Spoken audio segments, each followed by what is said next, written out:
about the history of English literature. The first period in the history of English literature was Old English period.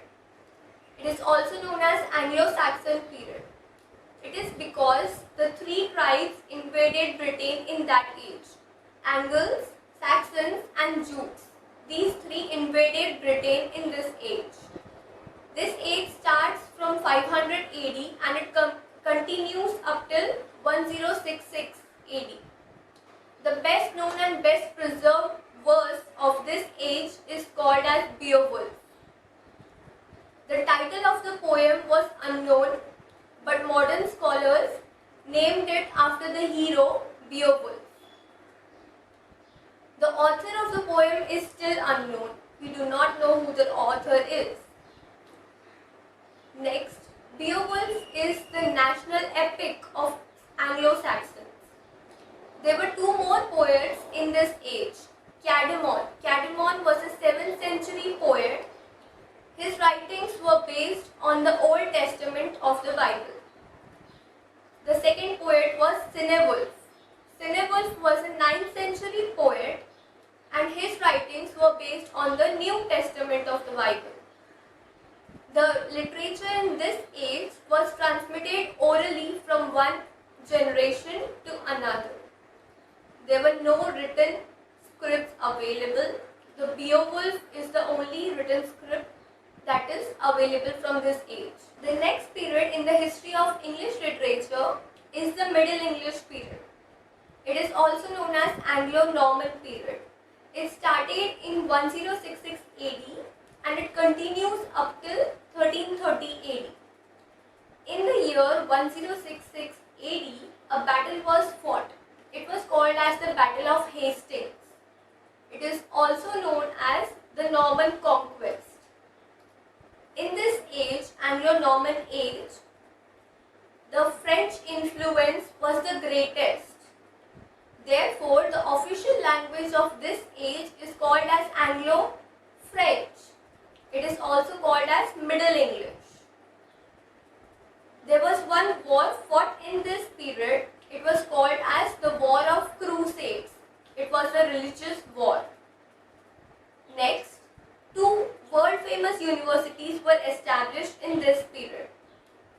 The University of Oxford was established in 1167 AD, while the University of Cambridge was established in 1209 AD. Now we come to the next age of English literature.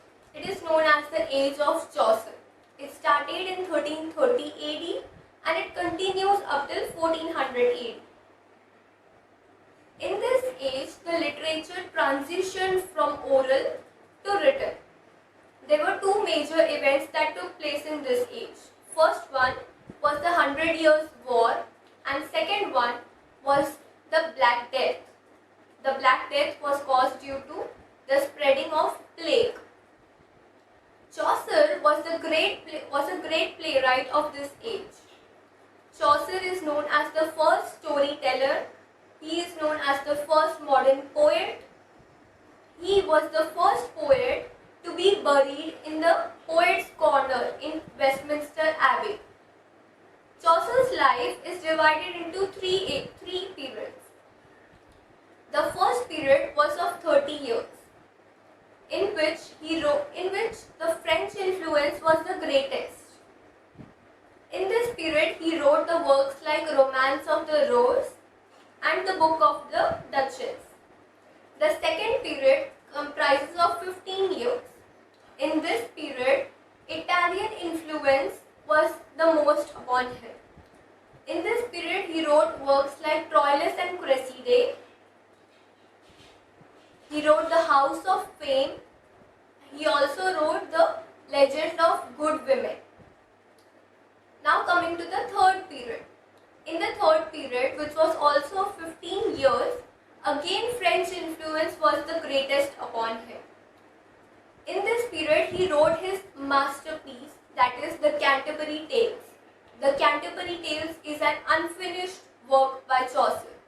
He aimed to write 120 stories, but he could complete only 24 of them and then he died. Now we come to the contemporaries of Chaucer.